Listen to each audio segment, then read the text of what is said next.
哈利路亚，弟兄姐妹，大家平安。在这边，我要跟所有的爸爸们说什么呢？父亲节快乐！哇，有没有听到美妙的声音？今天父亲节，虽然我们在线上，不过我们依然要有父亲节的感觉，所以我特地邀请了3位我们儿童牧区这个声音最甜美、台风界最稳健的3位妹妹，她们要来跟我们一起来敬拜，阿们。所以今天早上呢，你可以再帮我在我们的这个 YouTube 留言区下面留言，跟你的父亲，或者是跟我们的属灵家长、我们的属灵父亲、我们的陈牧师、欧牧师，还有潘牧师，我们3位牧师要给他们祝福父亲节快乐，一起来。所以你可以在留言区下面留言哦。在这个时候呢，我们要来敬拜的同时，我们要来一起用一首诗歌来祝福我们的爸爸。我想邀请3位可爱的孩子们跟我一起来敬拜，阿们。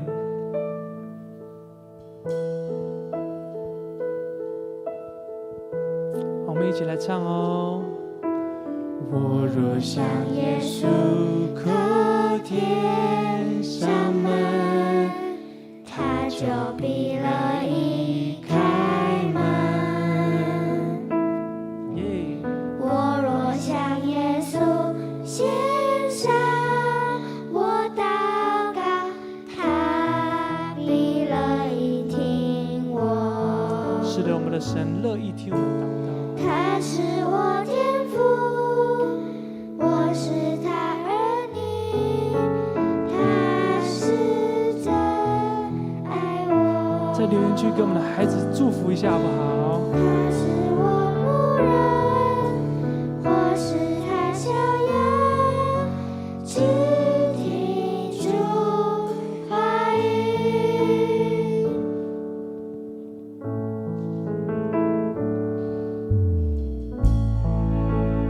亲爱的爸爸，我感谢神，让我成为您的孩子，可以受您照顾，被您呵护。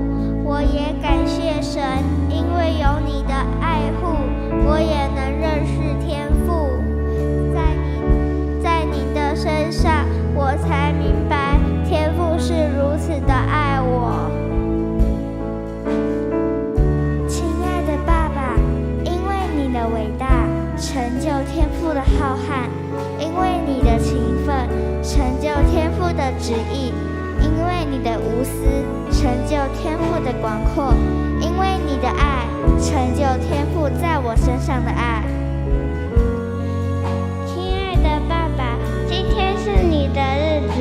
哦不，我说错了，每一天都是你的日子。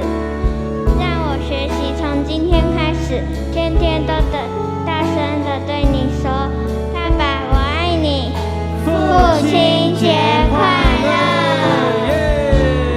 我给我们的孩子们一个热烈的掌声，好不好？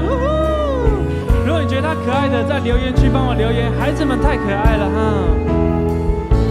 我们从头来唱，来。我若向耶稣叩天上门，他就闭了一开门。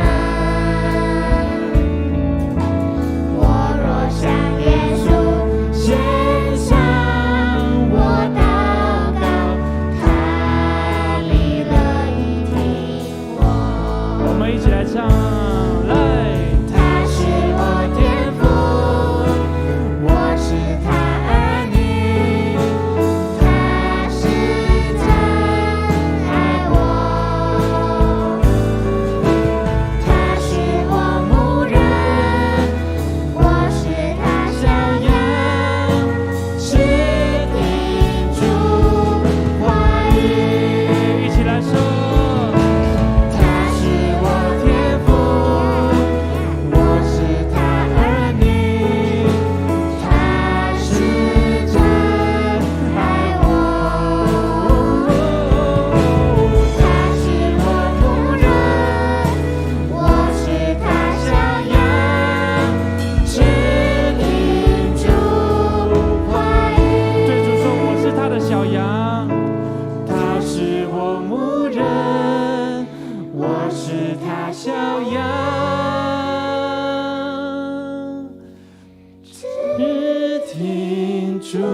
们的神一个最热烈的掌声！哈利路亚！耶！哈利路亚！耶！弟兄姐妹也知道，今天我很兴奋，我很开心。除了父亲节以外，因为今天是我们最后一次一起在线上的聚会。哈利路亚！我们下个礼拜就要恢复实体的聚会了，期待吗，弟兄姐妹？如果你期待的，你在留言区帮我留言，我要来教会。哈利路亚！我要来教会。阿门。我们一起来敬拜我们的神。哈利路亚！为了今天，我特地去剪头发，你知道吗？伸手一下哦。一起来唱来。主赐给我不动摇的信心，海浪之中你伸出大手拉住我，救赎着我心中所有的怀疑，旷野之中紧紧跟随并出过。从头来敬拜他说，主赐给我，主赐给我不动摇的信心，耶耶耶！海浪之中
之中，我必不沉沦。旷野之中，我必不迷路。不退缩，也不害怕，不动摇，也不放弃。因我深信你一切，我深信你的意志不改变。困难之中，我仍然赞美。疑惑之中，我仍然祷告。心在水的信心，靠强壮的前进。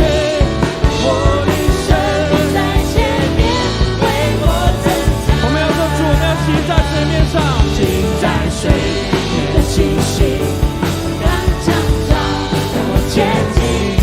我的神必在前面为我最后一首主，我们要行在水面上，心在水的信心，刚强壮的前进。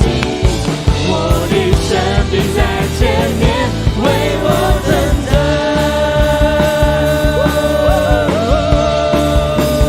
哈利路亚，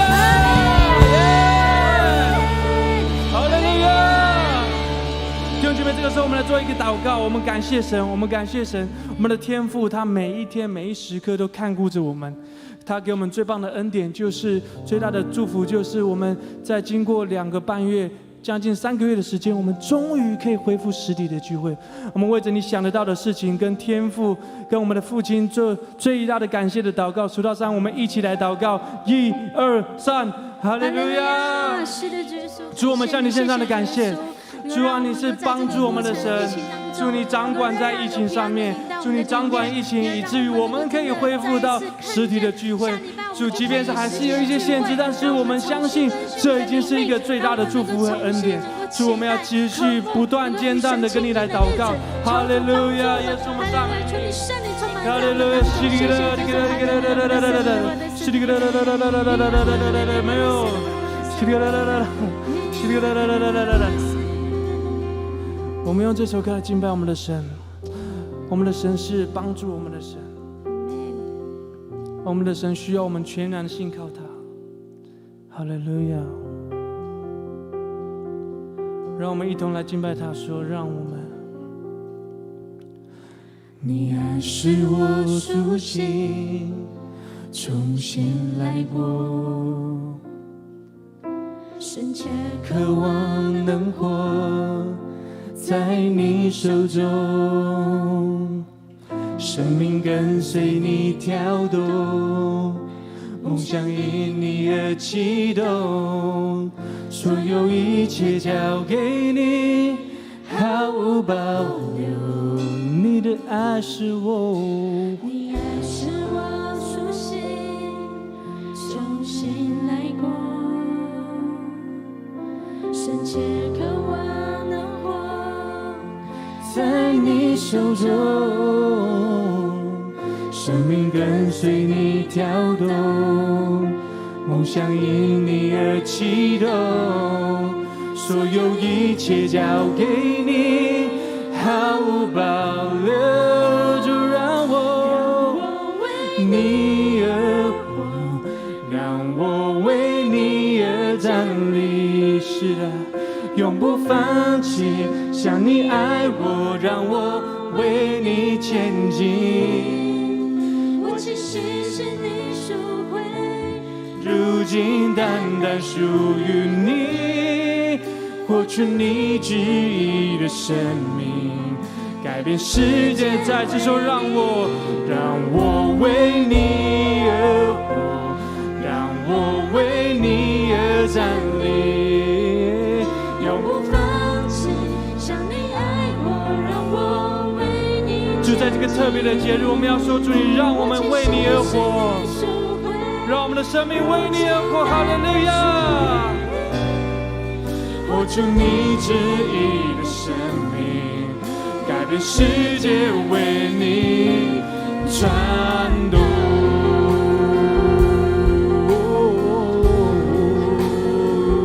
是的，主，这是我们的祷告。主，我们要说，我们要为你而活。使用我们的生命。从头来说，你爱使我苏醒，重新来过，重新来过，甚至渴望能活在你手中，生命跟随你跳动，梦想因你而启动，所有一切交给你，毫无保留。从头来说，你爱使我苏醒，你的爱是我重新来过，在你手中，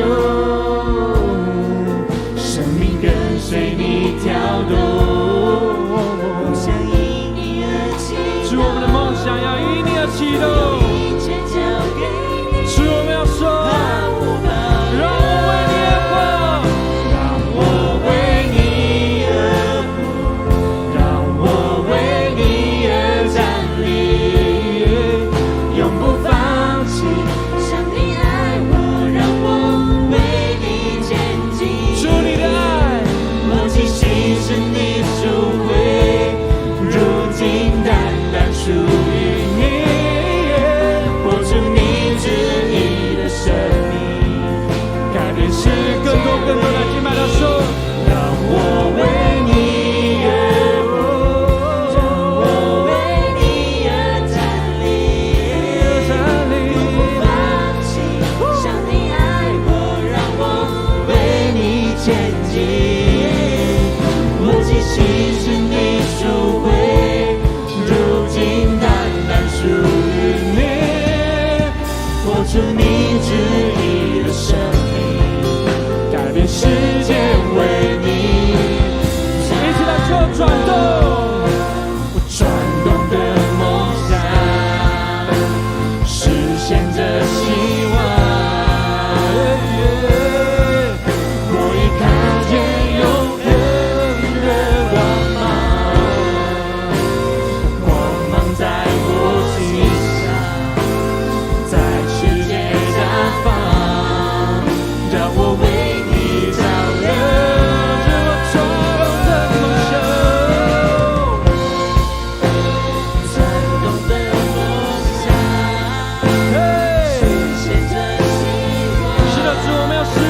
希望，我已看见永恒的光芒，光芒在我心上，在世界绽放，让我为你照亮，让我为你而活，让我为你而站立。是的，主。不放弃，像你爱我，让我为你前进。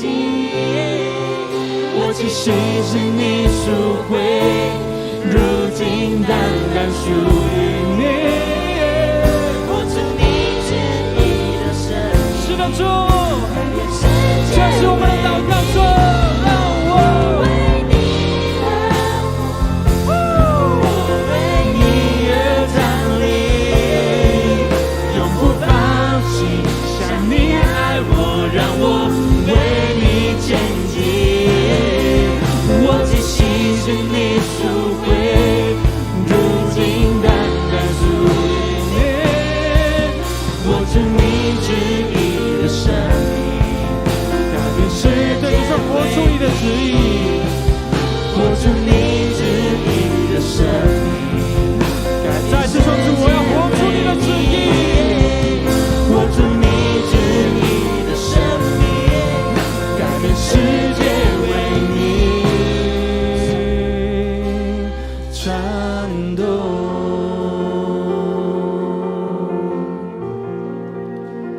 为你转动。是的，主，这是我们的祷告。在这个特别的日子，我们要说，主，让我们的生命为你而活。主，让我们的生命不再是活着为着自己，那是为了基督。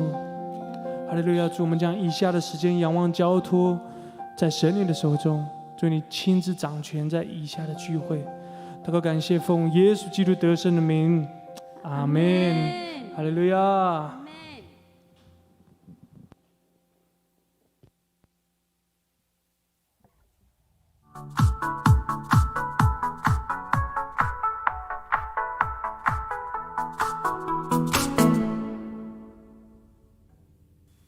亲爱的弟兄姐妹，大家平安。由我报告本会消息。第一大项，右昌教会公告。第一项，指挥中心宣布，8月9日至8月23日，防疫层级维持2级。本会所有相关的实体聚会，将在8月14日起，陆续恢复为实体及线上并行的方式实施。但细节需要等到申请及规划后再行公告，敬请兄姐留意配合。第二项，加入线上聚会者，敬请小组长配合，回报各组线上小组聚会人数。学青牧区、儿童牧区小组长，请务必帮助孩子做到奖学金申请的规定事项，以免影响孩子的权益。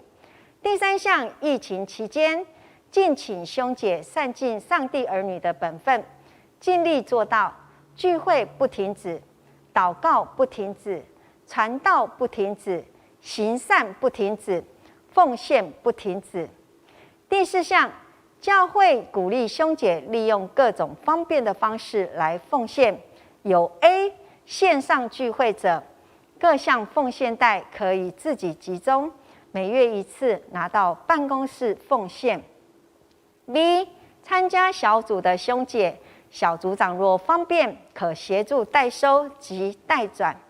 C 兄姐的奉献也可以利用周报封面的银行账号奉献，但转账后请联络办公室陈佩芬干事，告知奉献项目，以便周报登录。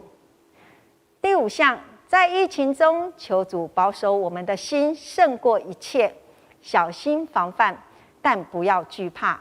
更多祷告，更多彼此关心，以实际的行动为主做美好的见证。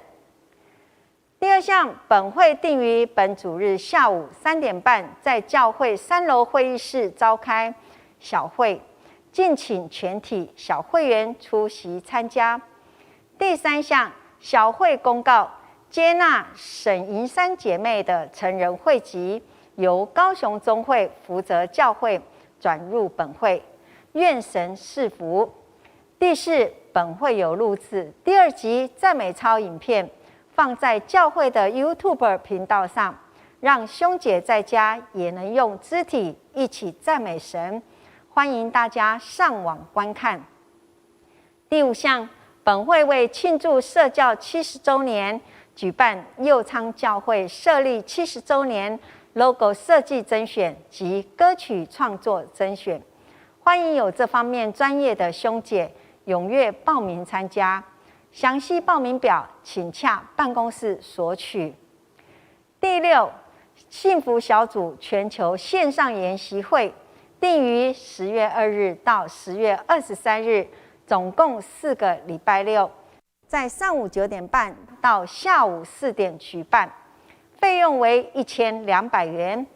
8月31日以前报名为早鸟价800元，由教会补助依规定提出申请，请于8月31日以前线上或洽办公室报名。接下来报告肢体消息。第一项，儿童牧区暑期儿童线上营会开始报名了。因应疫情关系，仍然维持线上营会的计划。为了维持品质，只开放30名，名额有限，额满为止。详情请搜寻 You Can More 粉丝专页。报名请洽诗婷传道。第二项互助社消息。第一项，社员安心低利率贷款12万元，年息是2.4%，即日起至8月31日截止。第二项，社员在职军警公教贷款30万，年息是3.6%，即日起至11月30日截止。第3项助学贷款专案，年息是0，即日起至协会每学期助学贷款额度额满即停止受理申请。欢迎就读本国政府立案之公私立学校之社员，有意愿贷款者，请向互助社洽询办理。以上是报告时间，接下来是讲道的时间。今天的讲员是何爱珍牧师，他要分享的主题是父亲的爱。让我们一起欢迎何牧师。主内亲爱的家人们，大家平安。感谢主，让我们在主日的早晨一同在线上同心敬拜。在我们信息分享之前，教会的妇女圣歌队要来献唱一首诗歌《奇妙的应许》。我们将时间交给妇女圣歌队。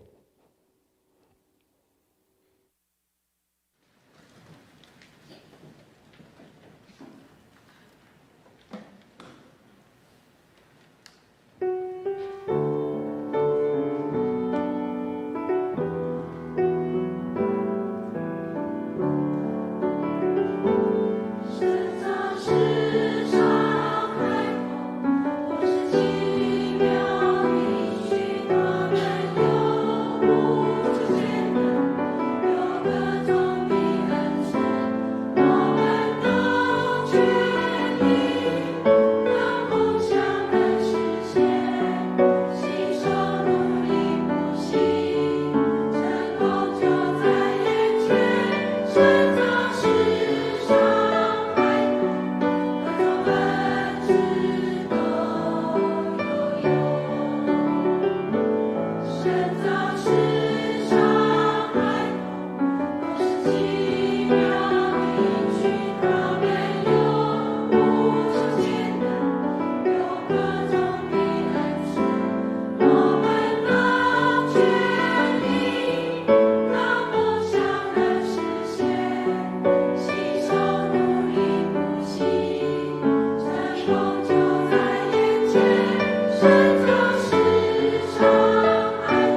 谢谢妇女圣歌队为我们带来这么美妙好听的诗歌。愿一切的荣耀颂赞都归给我们坐在宝座上的羔羊。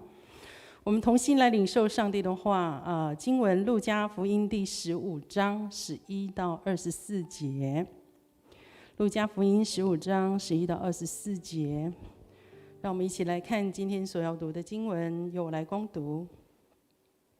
耶稣又说，一个人有2个儿子，小儿子对父亲说：“父亲，请你把我应得的家业分给我。”他父亲就把产业分给他们。过了不多几日，小儿子就把他一切所有的都收拾起来，往远方去了，在那里任意放荡，浪费资财，既耗尽了一切所有的，又遇着那地方大遭饥荒，就穷苦起来。于是去投靠那地方的一个人，那人打发他到田里去放猪。16节，他恨不得拿猪所吃的豆荚充饥，也没有人给他。他醒悟过来，就说：“我父亲有多少的雇工，口粮有余，我倒在这里饿死吗？我要起来，到我父亲那里去，向他说：父亲，我得罪了天，又得罪了你。从今以后，我不配称为你的儿子，把我当作一个雇工吧。”20节，于是起来往他父亲那里去，相离还远。他父亲看见，就动了慈心，跑去抱着他的颈项，连连与他亲嘴。儿子说：“父亲，我得罪了天，又得罪了你。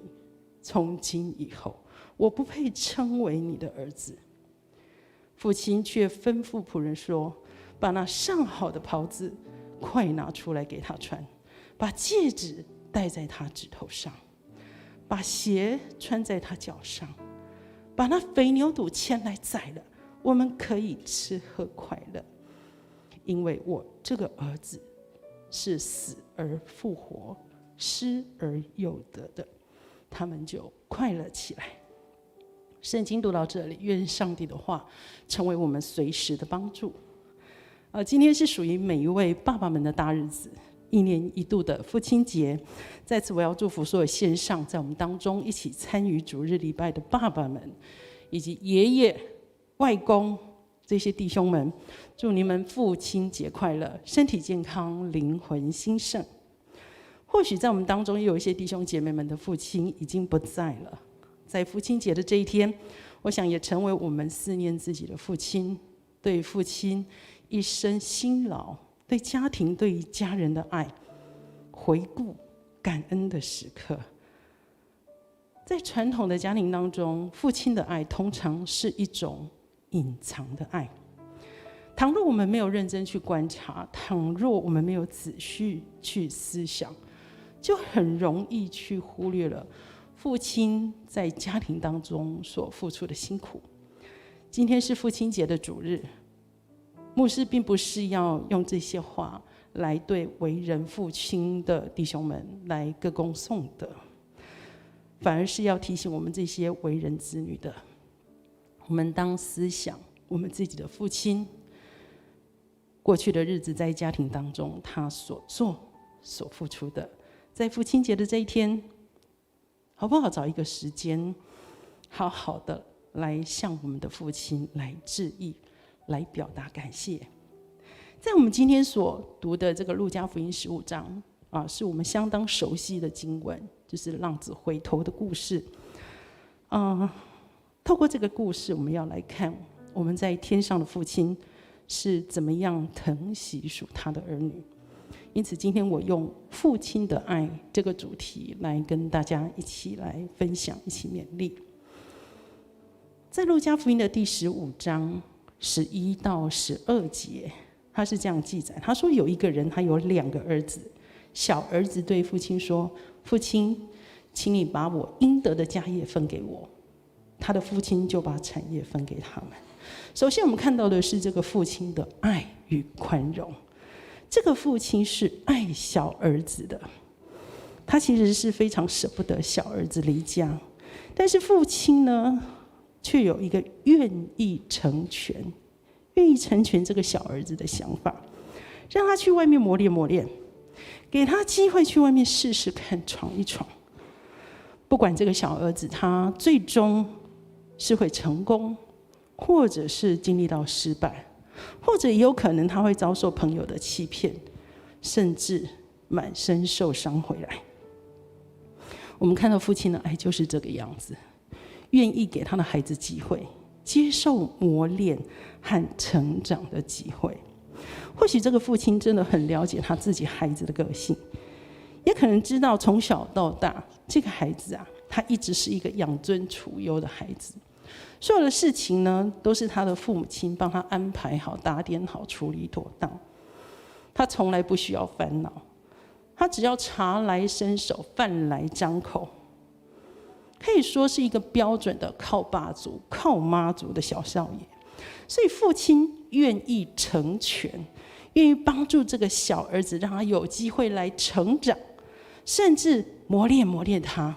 将来或许有一天他自己可以独立了，他就不需要依靠其他的人。所以当这个小儿子对父亲说：“父亲，请你把我应得的家业分给我。”其实这句话是一句忤逆、对长辈很不礼貌的话，因为这个父亲啊，仍然是这个家庭当中的主力。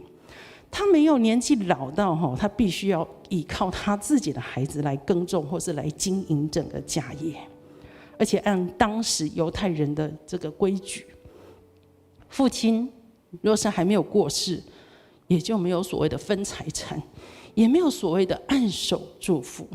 所以这个小儿子他讲这句话，其实有咒诅他的父亲啊，赶快死一死啊！你老了，你不重用了。或是轻视他的父亲，这样子的意思。而且我们说一句不客气的话，这个所有的家产全部都是靠这个父亲辛辛苦苦努力赚来的。你这个没有办法分担家业的臭小子，你凭什么跟你的父亲说，请你把我应得的家业分给我们？所以从这里我们看到，父亲并没有因为小儿子讲这样子大逆不道的话，就把他赶出去，就把他逐出家门。没有，这个父亲他用全然的爱来爱这个小儿子，不仅把财产分给他，还让小儿子带着父亲的祝福以及许许多多的钱财离开家。经文说，小儿子拿到了财产之后，就往远方去了。圣经读到这里，假如我们没有继续再往下读，或许我们真会认为，从此这个小儿子开始过着努力、认真、勤奋打拼的生活。但是实际的情形呢，却不是如此。这个小儿子拿着父母亲辛辛苦苦努力所赚来的钱之后，他竟然没有好好的爱惜他，没有好好的运用这一笔钱来创业、来做生意，反倒是13节所记载的，他任意放荡，在那里糟蹋了、浪费了这些钱财。哇，实在是太可惜了。经文的14节到19节继续描述了这个小儿子开始经验了过去他在家中不曾体会、不曾经历到的新生活。一开始可能他会觉得，哇，这种生活实在是太新鲜、太有趣、太好玩了。没有想到离开家里之后，外面的世界竟然是这么的有趣，是这么样的快乐。他的身边不再有老爸或老妈不时在那边提醒啊，这个不行啊，没有爸爸妈妈在旁边告诫他啊，那个不能。没有父母亲在他身边对他唠唠叨叨，而且呢，他的身边又有许多可以一起吃喝玩乐的朋友们。哇，这真的是太棒了，太令人大开眼界了。也或许他们不是只有单纯的吃喝玩乐而已。弟兄姐妹，若是我们看经文，若是照经文30节来自哥哥的指控，这个小儿子他是把父亲所有给他的财产几乎都花在娼妓的身上，就这样日复一日，月复一日，月复一月，尽情的吃喝玩乐，不把钱当钱，尽情的享乐。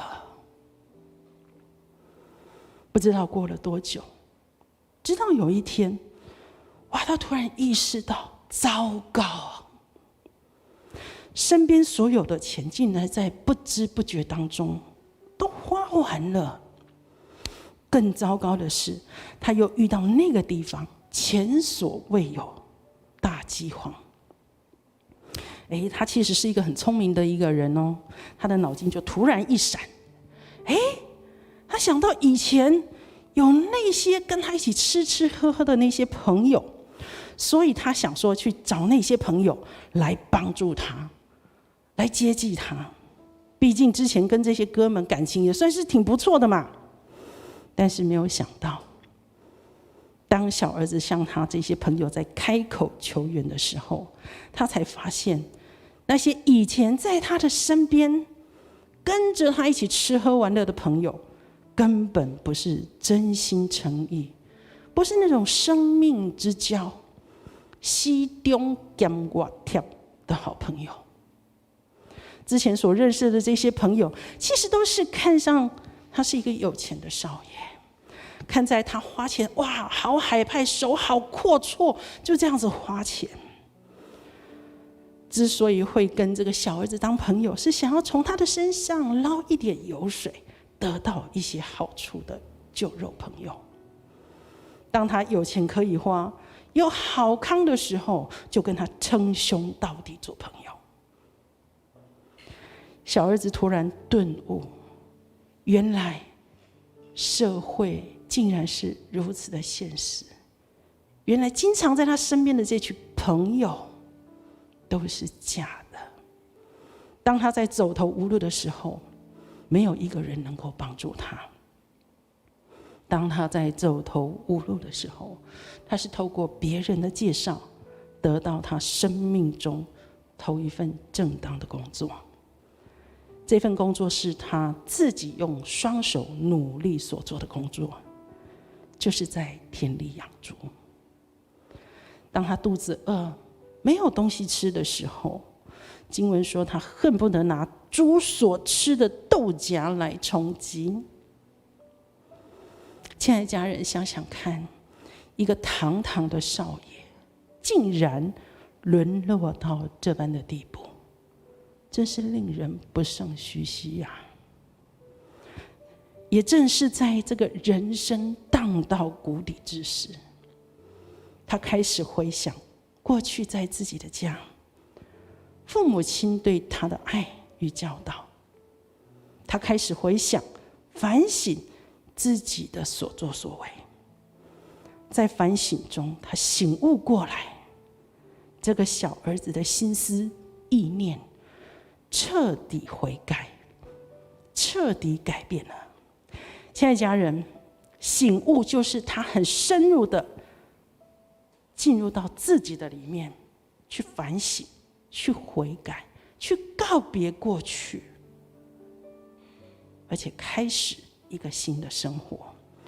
过去这个孩子很糟糕，很令父母亲烦恼挂心，但是现在当他醒悟过来了以后，他就立刻悔改，而且鼓起勇气去面对自己的不是。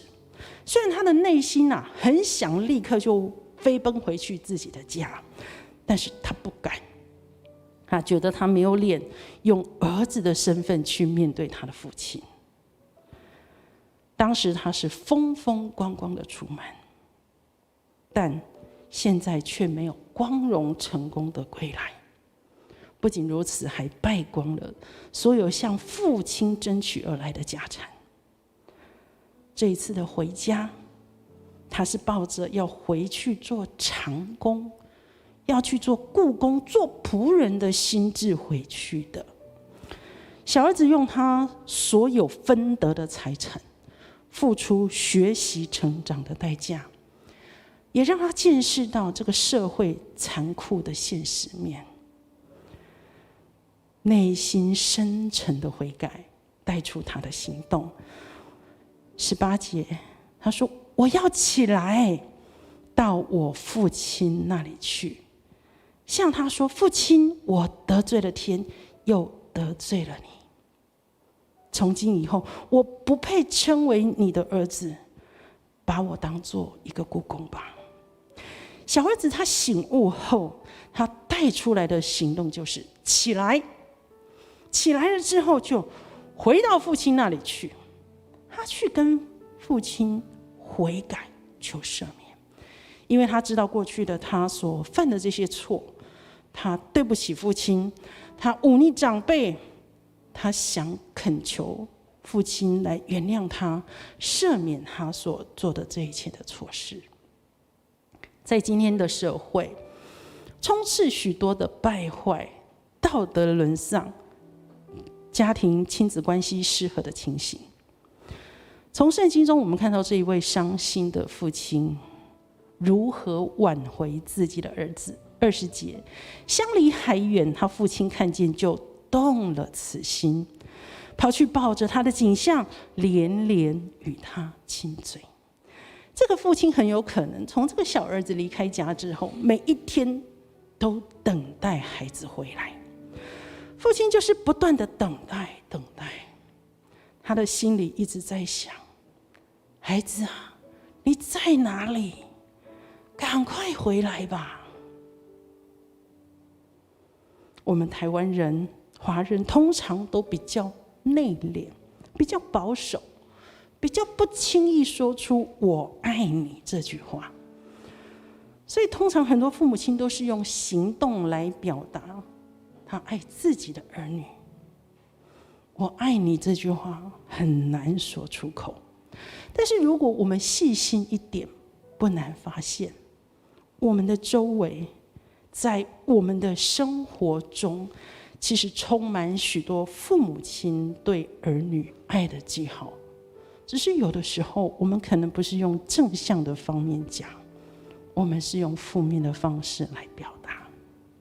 在圣经中，这位父亲就如同我们在天上的阿爸父，当他看见失丧的儿子终于学到了教训，并且愿意悔改，愿意回家向自己的父亲认错的时候，我们来看父亲是如何面对这个孩子。20节，相离还远，他父亲看见就动了慈心。这表示父亲的心常常思念这个儿子，天天在家门口守候，所以才会出现这种情形。相离还远，他父亲看见了。当父亲远远看见孩子的身影，父亲的心就柔软，就怜悯这个儿子，而且不再提起过去这个孩子是多么的糟糕，是如何败光他所有的钱，毁坏他多少的产业。父亲没有去责备他，父亲乃是无条件的接纳，没有任何责备，没有任何的唠叨碎念，乃是完全的爱与接纳。这个父亲不是接纳儿子所犯的罪，或是接纳儿子错误的行为，不是，他乃是接纳这个儿子，他愿意悔改，他愿意回来求赦免的心。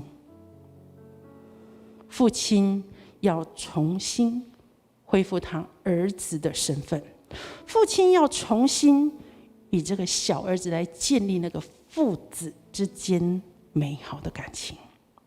我们看到父亲用一连串的行动来表达他对小儿子的接纳。20节后面，跑去抱着他的颈项，连连与他亲嘴。22节，父亲却吩咐仆人说：“把那上好的袍子快拿出来给他穿，把戒指戴在他的指头上，把鞋穿在他的脚上，把那肥牛犊牵来宰了，我们可以吃喝快乐。”我们看到父亲的行动，跑过去儿子的身边，张开他的双手，拥抱他，与他亲嘴，把上好的袍子给他穿，把戒指给他戴上，还给他穿上鞋，宰了肥牛犊来吃。过去那个一天到晚无所事事，脑袋常常胡思乱想，不切实际，对家庭没有责任的小儿子，如今全然改变了。他竟然会悔改，他竟然会跟父亲道歉，跟父亲求赦免、求原谅。他竟然会跟父亲说：“请再给他一次机会，让他在家里面当一个雇工，他不配当父亲的儿子。”哇，这个小儿子已经彻底完全的改变，他的心思也跟以前完全不一样喽。虽然这需要付上极大的代价，需要花许多的学费才能够学到这一门功课，而且还是在社会大学里面学习的。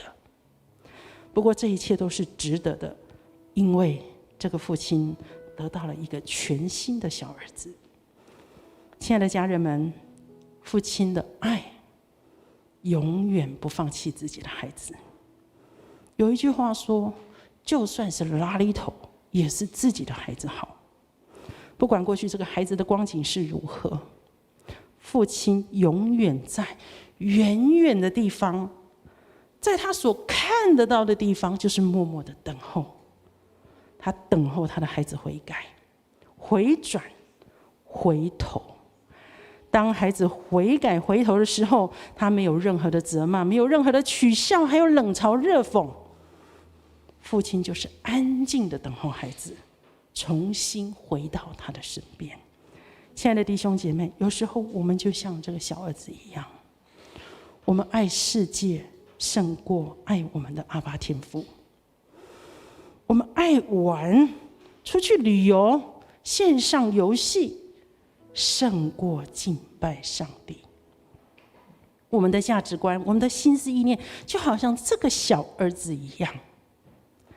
但是我们在天上的阿爸父，我们的神，他一直都在等候我们醒悟过来，他一直都在等候我们回转回家，他盼望与我们重新恢复父子之间那种亲密的关系。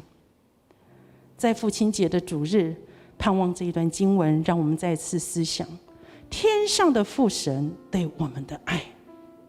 当我们的心愿意回转，当我们愿意再一次回到父亲的面前的时候，他要张开他的双手来拥抱我们，来亲我们，来把最好的袍子给我们穿，给我们戴上戒指，给我们穿上鞋，甚至宰了那些肥牛犊，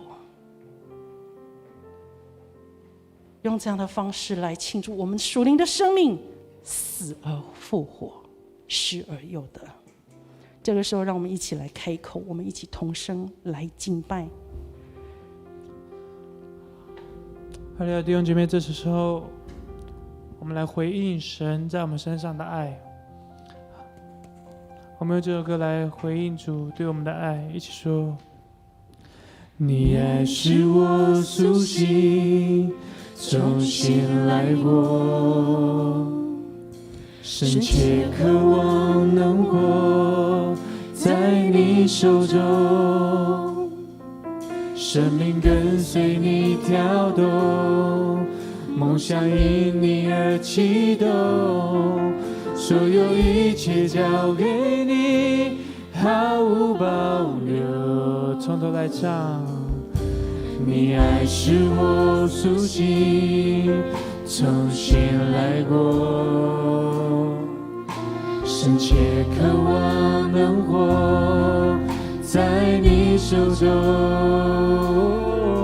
生命跟随你跳动，跟随你跳动，梦想因你而启动，所有一切交给你，毫无保留。一起说，让我为你而活，让我为你而站立，永不放弃，像你爱我，让我为你前进。我只牺牲你赎回，如今单单属于你，活出你旨意的生命，改变世界。再次说，让我们为你而活，让我为你而站立，永不放弃，像你爱我，让我为你前进。我气息是你赎回，如今单单属于你，活出你旨意的生命，改变世界为你转。对主说，我们要转动的梦想。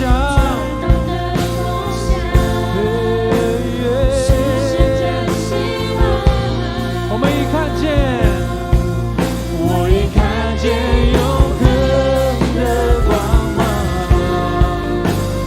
光芒在我心上，在世界绽放，让我为你照。再次说出我们要转动的梦想。的梦想，实现着希望。我已看见永恒的光芒，光芒在我心上，在世界绽放，让我为你照亮。一起举起手来说，让我为你而活，让我为你而站立，永不放弃，像你爱我，让我为你前进。我气息是你赎回，如今单单属于你，活出你旨意的生命。再一次说，让我们主，让我们让我为你而站立，永不放弃，像你爱我，让我为你前进。我气息是你赎回，如今单单属于你，活出你旨意的生命，活出你旨意的生命。再次说，活出你旨意的生命，改变世界为你转动。我们一起来祷告。爱我们的主，你就像圣经中这位父亲一样，不断的给我们机会来学习，来调整我们的生命。在父亲节的主日，你让我们思想、怀念、感谢那肉身生养我们的父亲。今天早上透过经文，再一次对我们每个人的心说话。主啊，让我们看见天上的阿爸父神是这么样的爱他的众儿女。主啊，求你怜悯挽回我们世上的心，使天上的上帝的心能够得着满心的安慰。主，我们要将所有在线上参与礼拜的家人们全部交托在你的手中，愿上帝带领我们活出你喜悦的生命。我们同心仰望祷告，奉主耶稣基督名求，阿们。我们继续来祷告，为着我们台湾我们各地的疫情能够受到控制来祷告，为着我们的疫苗充足来祷告，并且为着卢碧台风它所带来的豪雨的灾情，我们求神来怜悯施恩，让这些雨能够尽快的停住。我们也为着我们附近国家这些疫情能够得到舒缓来祷告，也为着我们的日本冬季的奥运即将要圆满的要闭幕，我们为着这些事情祷告，特别也为着我们今年度教会的成长目标来祷告，为我们教会各项的外展事工来祷告，为身体健安的弟兄姐妹来祷告，好不好？我们一起同声来开声，来为着我们的需要来祷告。哦，亲爱的主，亲爱的神，主啊，我们再次将我们的台湾摆在神的手中。主啊，你来回转我们，主你回转我们的生命，让我们在你面前来悔改，重新归向。主，我们台湾真的是大大的罪人，求你怜悯我们。不管是疾病也好，台风所带来的灾害也好，主啊，都求你怜悯我们。求你来挪去，主也将我们自己的国家不受疫情、不受这个这些疫情得到疫情的国家，我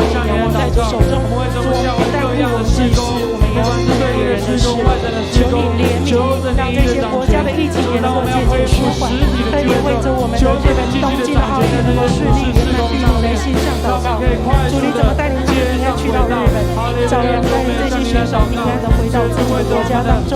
主啊，我们恳切的等候神你的慈爱怜悯继续临到在各个的国家，特别我们也将我们教会的这个成长目标仰望在主手中，为了教会各项的外展仪式奉献上祷告，让你身体的坚韧力主你，主也求你继续施行你的祷告在他们身上，不管是有已经在上面的，或是我们所知道但是没有在周报上面的，神你都一一的怜悯，一一的医治，保守看顾。谢谢主，谢谢我们的神。主，我们感谢赞美你，垂听我们有声无声的祷告，奉主耶稣基督名求，阿们。一起来领受，愿耶和华赐福给你，保护你，愿耶和华使他的脸照你，恩赐于你，愿耶和华向你扬脸，赐你平安，从今时直到永永远远。阿们。上帝的爱如同父亲的爱这么的爱我们，愿神赐福大家在今天父亲节，大家都有一个美好的节日孩子们尽量把握机会，好好的对你的父亲说感恩回馈的话。祝大家平安，父亲节快乐。